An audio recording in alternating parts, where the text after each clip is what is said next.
안녕하세요. 아나운서 최미영입니다. 반갑습니다. 오늘은 어떻게 하면 다른 사람들이 내 말에 집중하게 할 수 있을까에 대한 이야기를 해보겠습니다. 많은 분들이 누군가의 앞에서 이야기를 할 때 혹시 청중들이 내 말을 지루해하지는 않을까 걱정하곤 합니다.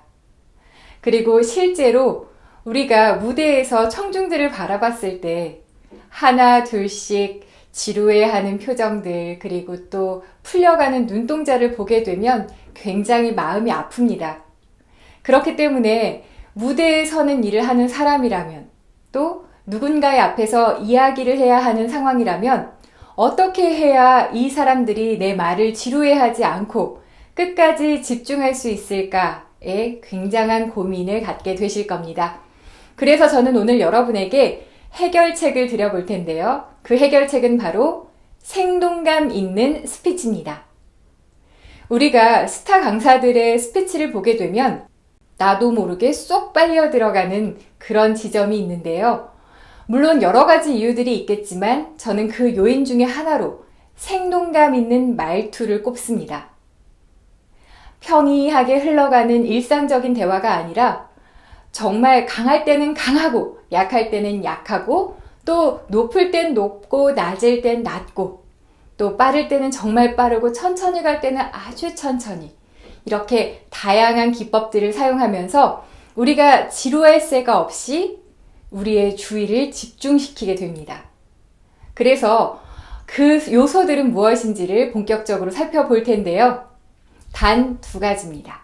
이 두 가지만 기억하신다면 여러분께서도 스타 강사처럼 사람들의 주의를 집중시킬 수 있는 스피치 가능합니다. 하나하나 이야기를 드려볼게요. 첫 번째는 끊어읽기입니다.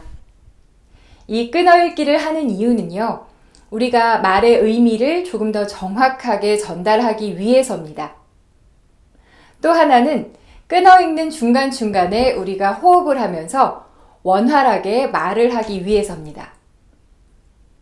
마지막으로는 우리가 조금씩 나누어서 전달함으로써 듣는 사람이 내가 전달한 말을 충분히 소화할 수 있도록 돕기 위해서입니다. 그렇다면 어떻게 하면 이 끊어읽기를 할 수 있을까 몇 가지 룰을 말씀드려 보겠습니다. 첫 번째는 주어 다음에는 반드시 끊어읽는다입니다. 우리가 주어라고 하면 주로 은, 는, 이, 가로 끝나게 되는데요. 예를 들어서 나는 여의도로 벚꽃 구경을 갔다 라고 하면 여기에서 주어는 은는 이가 중에 하나로 끝난 나는이 되겠죠. 그래서 우리는 나는 뒤에서 한 호흡 쉬면서 의미를 구분해 보도록 하겠습니다. 나는 여의도로 벚꽃 구경을 갔다.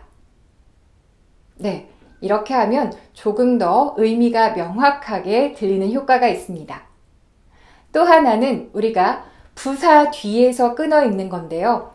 부사라고 하면 이제, 지금부터, 바로 이런 단어들이 되겠습니다. 그러면 이렇게 표현할 수 있습니다. 지금부터 최미영 아나운서의 스피치 강의가 시작됩니다. 라고 해서 지금부터 뒤에 한 호흡 쉬면서 의미를 구분해 주는 겁니다. 세 번째는 우리가 시간 뒤에서 끊어볼 수가 있는데요. 이렇게 한번 가볼게요. 최미영 아나운서가 오늘 유튜브를 녹화합니다. 이때 오늘 이 시간이 되기 때문에 이 뒤에서 한 호흡 쉬어보겠습니다. 최미영 아나운서가 오늘 유튜브를 녹화합니다. 네, 훨씬 잘 들리죠? 네 번째로는 우리가 장소 뒤에서도 끊을 수 있습니다. 그러면 이렇게 한번 예시문을 드려볼게요. 최미영 아나운서가 오늘 집에서 유튜브를 녹화합니다.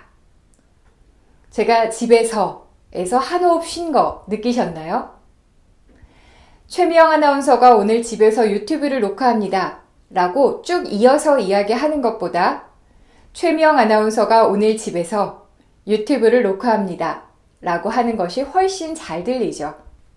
오늘 제가 여러분에게 끊어읽기의 기법에 대해서 설명을 해드렸는데요. 첫 번째는 주어 뒤에서 끊어주세요. 그리고 두 번째는 부사 뒤에서 끊어주세요. 세 번째는 시간 뒤에서 끊어주세요. 네 번째는 장소 뒤에서 끊어주세요. 이렇게 이야기를 드렸습니다. 이 네 가지를 잘 기억하셔서 여러분께서 말씀하실 때 정확하게 의미를 전달하면서 그리고 상대와 호흡할 수 있게 소통을 해보시기 바랍니다. 이제 생동감 스피치의 핵심인 강조하기로 넘어가 보겠습니다. 강조하기라는 건 우리가 책을 보다가 중요한 부분에 밑줄을 쭉 긋죠. 그런 것처럼 내가 하는 말 중에서 중요한 부분에 밑줄을 쫙 그어서 전달하는 기법입니다.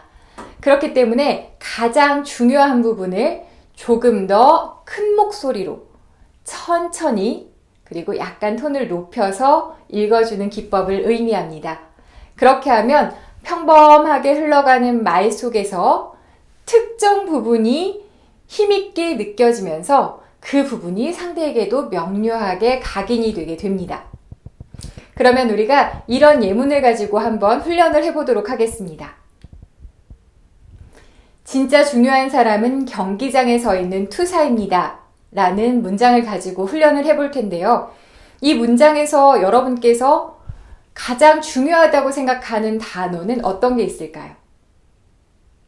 저는 진짜 중요한 사람, 그리고 투사, 이렇게 두 개의 단어를 꼽아보겠습니다. 그래서 우리가 이 말의 에너지를 효율적으로 사용해 보자는 거죠. 힘을 줄 때 주고 뺄 때 빼는 겁니다.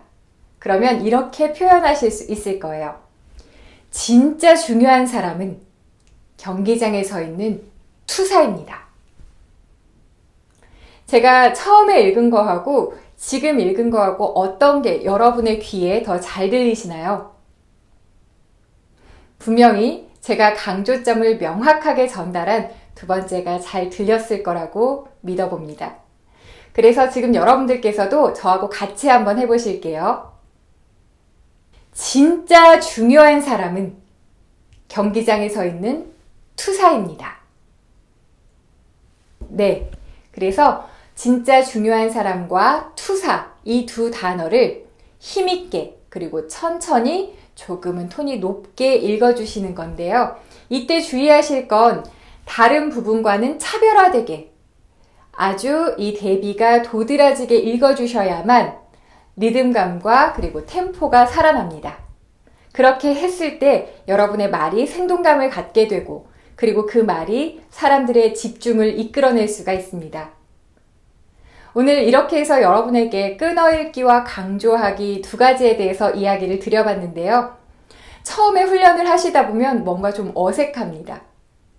옛 영화의 변사 같다라는 느낌을 가지실 수도 있는데요. 이 훈련을 꾸준히 하셔서 자연스러움이 묻어나면 그때는 정말 여러분만의 강력한 무기가 될 수 있습니다. 꾸준히 훈련하셔서 꼭 여러분의 것으로 만들어 보시기를 기대하겠습니다. 저는 다음 시간에 또 유용한 영상으로 여러분 찾아뵙겠습니다. 다음에 만나요.